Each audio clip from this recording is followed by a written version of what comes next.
Welcome back to On Texas Football, special live edition of On Texas Football. I'm Jeff Howe, joined by CJ Vogel, going to break down the Steve Sarkisian Monday press conference and player availability as we do every Monday afternoon. Heard from Sark, heard from some Longhorns. CJ, the bye week is done, getting ready for Georgia. And if I had to describe the players, I would say laser focused. A lot of the guys that came to the microphone had no time for our questions, and I'm 100% good with that because everybody seems pretty locked in on a Monday.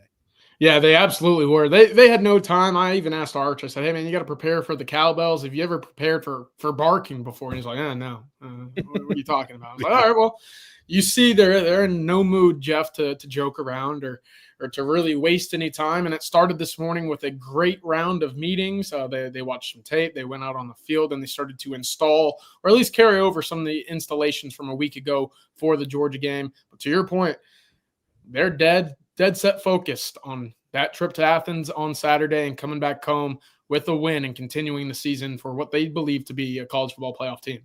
I'll tell you more about our sponsor here a little later in this live stream, but I want to thank Duck Camp for sponsoring this live edition of On Texas Football. CJ, let's go ahead and get right to it. The injury update. Hey, why should I ruin it? I'll just let Sark tell you about the injury update. All those guys practiced this morning, look great. I don't foresee any setbacks there, so feel good about that. And those guys are Michael Taff, Jelani McDonald, and Ryan Wingo. CJ, three really, really key players. Obviously, that's a gross understatement, but it was going to be really, really tough for Texas to win this game without any of those three. The fact that on Monday, it looks like all three are going to be available. Very, very big news for Texas. Yeah, absolutely. Those are two of your key starters on the defensive side of the ball. And, of course, Ryan Wingo, your leading wide receiver, who's been so important in getting this offense back to where it was expected to be over the last month or so. But, look, we heard a little bit from Michael Taff, who said it was never about pain tolerance as to why he was sidelined over the last 2 weeks. It was all about whether or not his hand would be able to function after if something were to happen in that game against Vanderbilt or Kentucky. And look, he said, "I'm ready to go." He talked to the surgeon earlier today. The surgeon basically told him, you're free to go. The green light is there. Go play some football. Isn't expecting any setbacks. And you heard that from Sark as well, talking about the three of them, Jeff, to get all three on the field to play at that high level as we saw before the injuries. That's going to be key. One thing I also wanted to mention, Michael Taff was asked about Ryan Wingo and how he looked today in practice. He said, "I kind of forgot that he was even dinged up to begin." So it sounds like Ryan Wingo looking good in practice this morning as well. I would encourage everybody, if you haven't done it already, since we had the bye week last week, Rod Babers put out Sunday School. That's one of Rod's off-season content pieces, but we did it during the bye week. And Rod broke down some of the coverage issues Texas has had, some of the things giving Texas issue from a passing game standpoint. That's definitely worth a watch.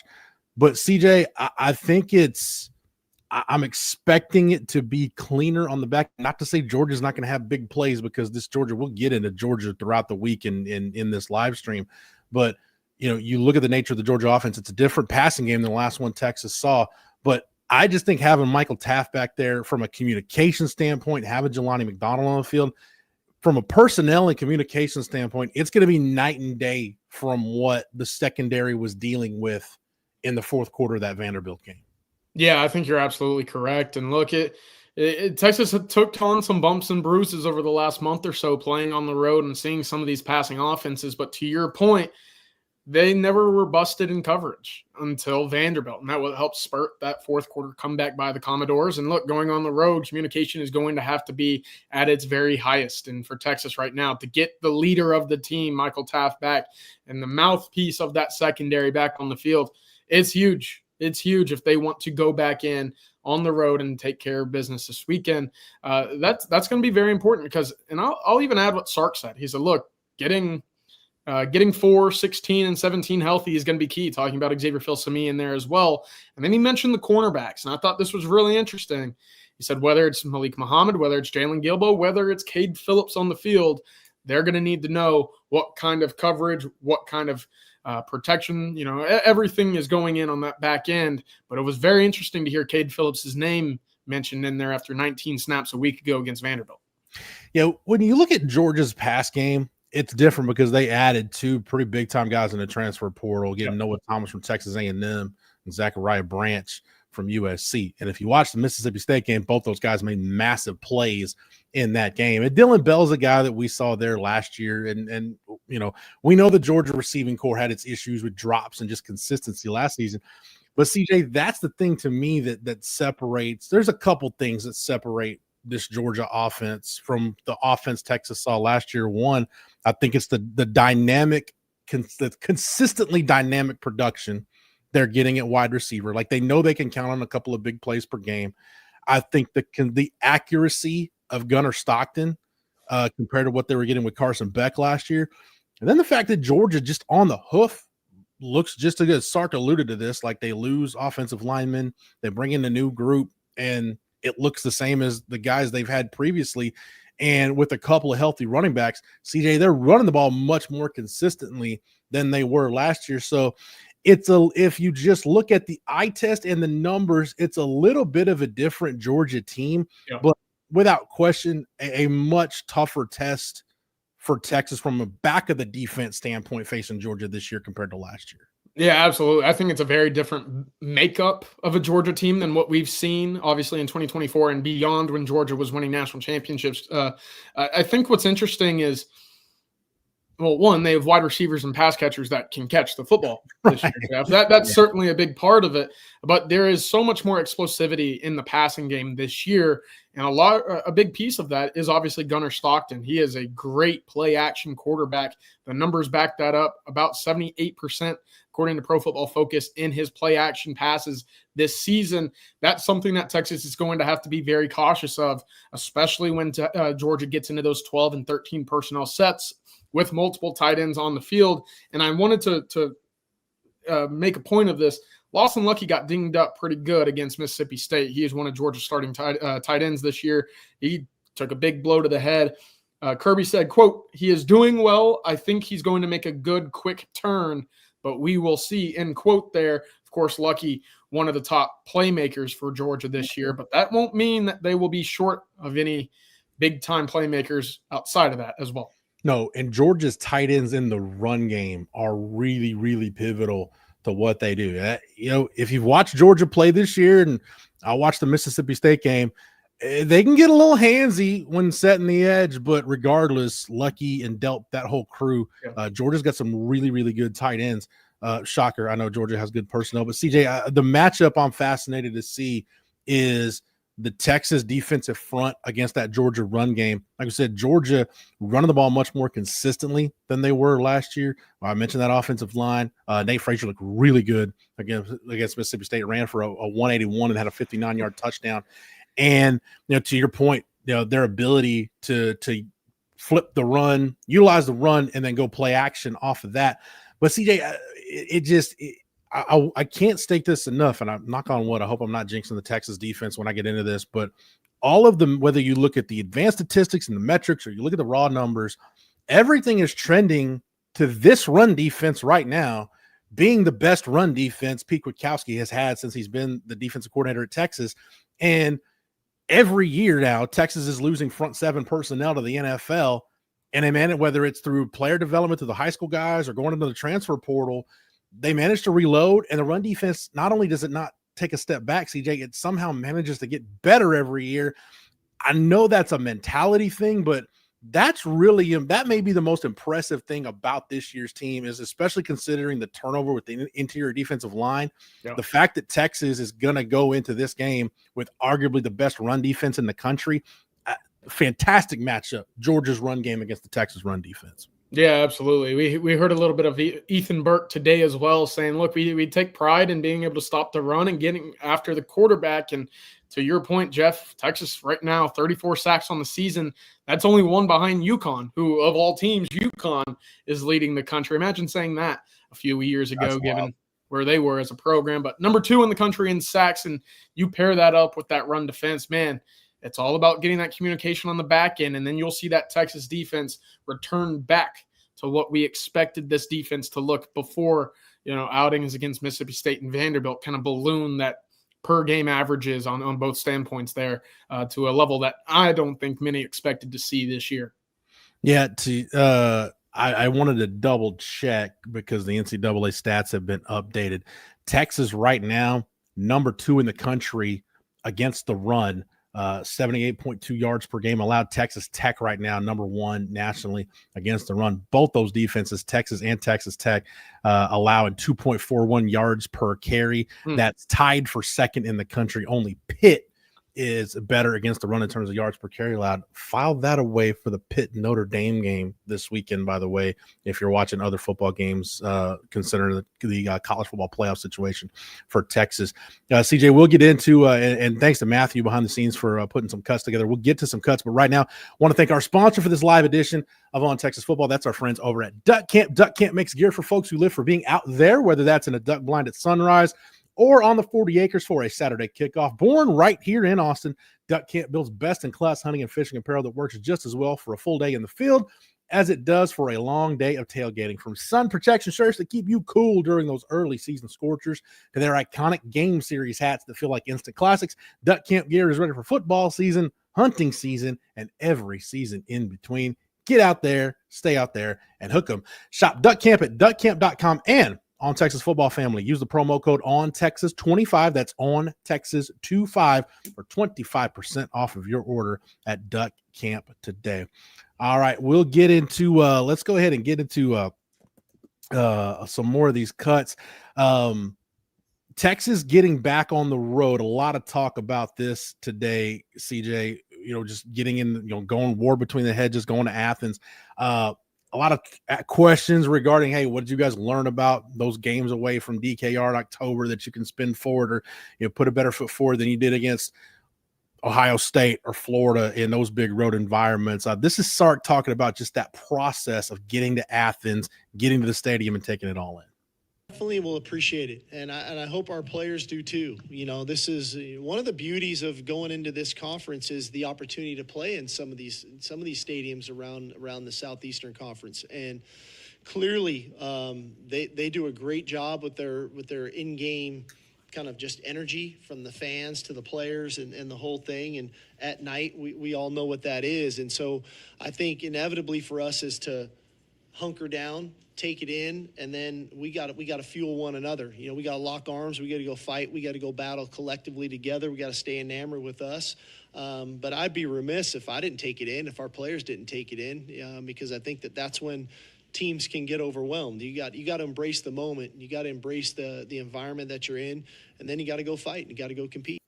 CJ, I know for us on the outside, it's easy to look at last year and say, all right, you lost to Georgia at home. You lost to them in the SEC championship game. Is revenge on your mind?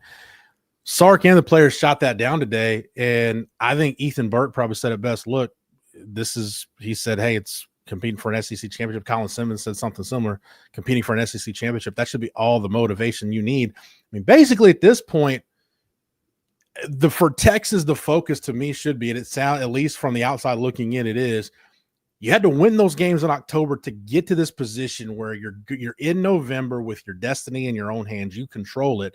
Only way that can continue is if you win football games. I don't know how much more motivated you need to be than that.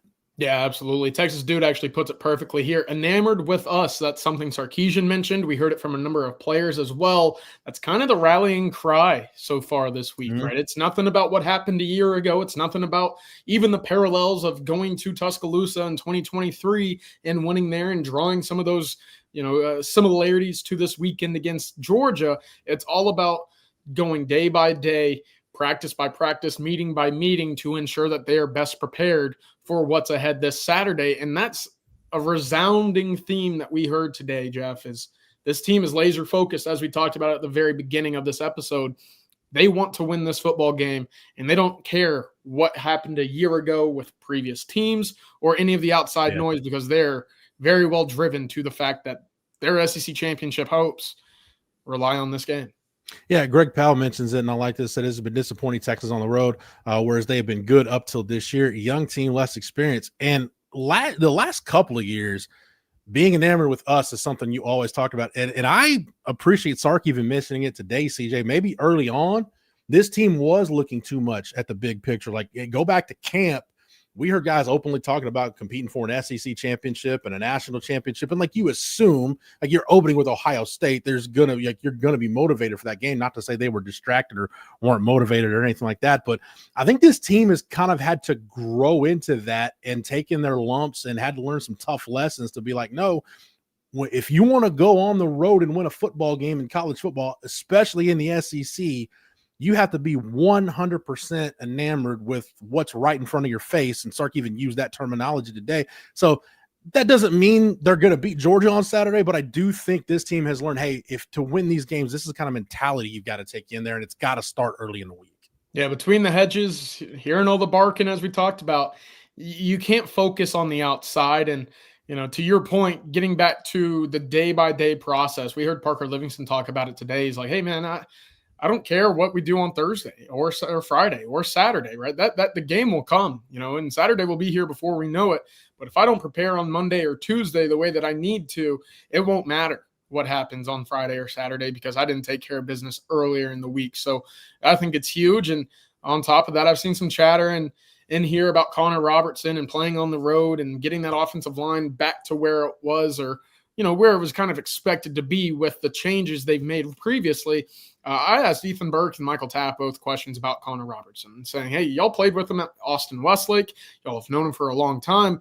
You know, what is it about Connor that's made him into the player he is, who's allowed himself to wait his turn? And Ethan had a great quote saying, listen, I've seen this guy work every single day. Michael Tapp said he's prepared to be the starter for the last 3 years, not knowing when his number would be called or if it would be called at all. And now that he is in the starting lineup, boy, is it looking like Texas found its best five. And that is certainly encouraging going against a Georgia front whose sack numbers and tackles for loss numbers aren't there, Jeff, but they got some talent, they got some size, and boy, will Texas need some protection for Arch Manning. Yeah. Let's file that away because I got an Ethan Burke point I want to get to real quick. But Jackson Townsend says, please recap the injury report if you have a moment. Yes. So Sark mentioned it today. Michael Taff with the thumb, Ryan Wingo also with the thumb, and Jelani McDonald coming out of concussion protocol. All of those guys practiced today. Sark said he doesn't foresee there were no setbacks, and it sounds like everything is good to go. We'll see ultimately like what's on the injury report, that first availability report that comes out on Wednesday, but all those guys practiced and things are trending in the right direction for those guys to be back. CJ, the Ethan Burke point I wanted to make was this. I talk about Texas, being number 2 in the country against the run. All the numbers are trending in the direction that this could be the best run defense statistically that PK has ever had at Texas, which is saying a lot because he's had some good defenses against the run. But this defense continues to earn the right to rush the passer. And, sacks are one of those things, and Sark talked about it today in relation to Georgia. Like, hey, Georgia, and CJ, you did a great job last week pointing out, hey, some of these havoc numbers for Georgia where you'd expect like havoc rate overall, their front 7 havoc rate, sack total, all that stuff is way down from what you would expect the Georgia defense to be. But Sark mentioned, hey, look how they affect the quarterback, and CJ Allen and that linebacker group, they're really good at affecting the quarterback. That probably is the best group of linebackers in the country. And I know Jerry's talked about it. We'll talk about it throughout the week. The key to Georgia's defense is figuring out how to disrupt their linebackers if you can. But in earning the right to rush the passer, if this is where sack numbers can be what they are, but when you've got Anthony Hill and Colin Simmons and some real disruptors in your defensive front, it's going to open things up for, Hero Kanu and Alex January on the interior, or a guy like Ethan Burke on the edge. And I was thinking about today, CJ, Ethan Burke has had a really good year, and you've got some highlight opportunities here with Georgia, even that Arkansas game, and then A&M to end the regular season.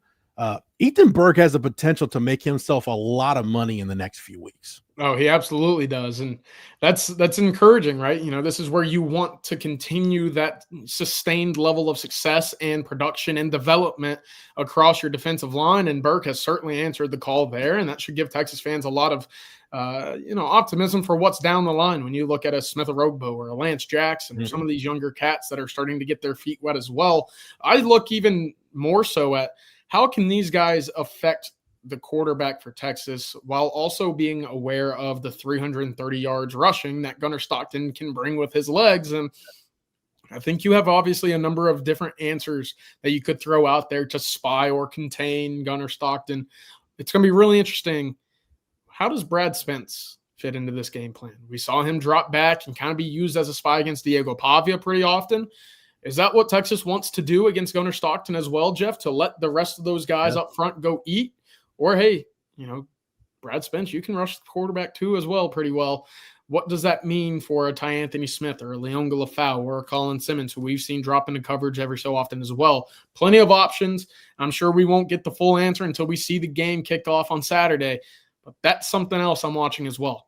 Yeah, they found out firsthand last year Gunner Stockton's legs. That was probably the difference, along with Texas' inability to convert, positive field position into points. And we know there were kicking game issues in the SEC title game. But, I mean, honestly, Carson Beck getting hurt and taken out of that game was probably the worst thing that could happen to Texas, because Stockton's legs made the difference. So not only will they be prepared for it, but in the run-up to this game, when you've already faced DJ Lagway and Diego Pavia and John Mateer, you face some pretty mobile quarterbacks, even to an extent, Blake Shapen and what they do at Mississippi State, even though it's a lot different than those other guys I mentioned. But I would expect PK to be prepared for it. I want to get this cut. And again, thanks to Matthew behind the scenes for putting this together. This is Kirby Smart talking about Arch. We'll get into Sark and Kirby, and Sark was asked about Kirby today. But let's go ahead and get to this cut with Kirby Smart, his take on Arch Manning.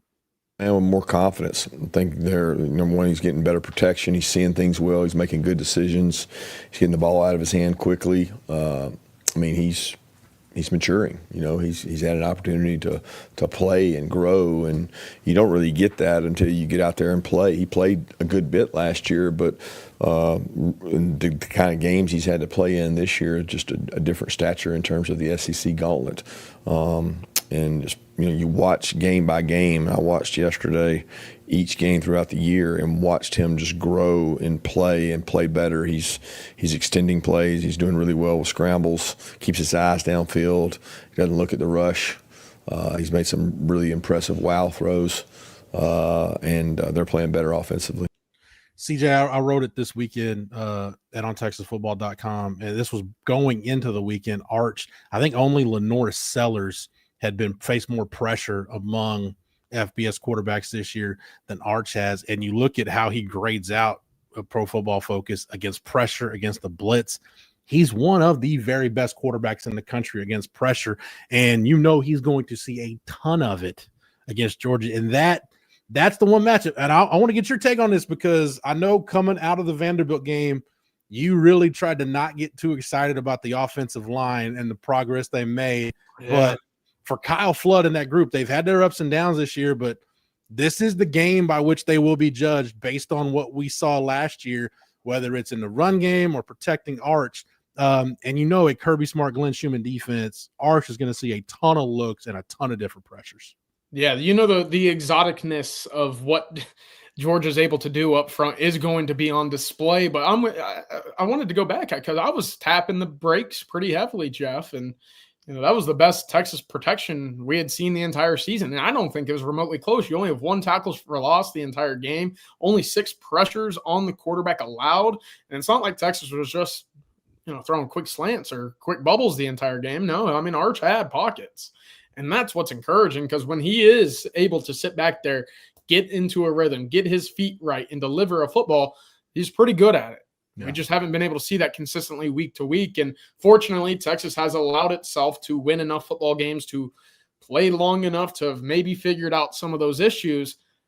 They're going to need all the answers they can this weekend, because to your point, we saw exactly what Kirby was able to do when it came to dialing up pressure, to giving and, presenting some looks and blitzes that Texas, quite frankly, hadn't seen it all a year ago. Yeah.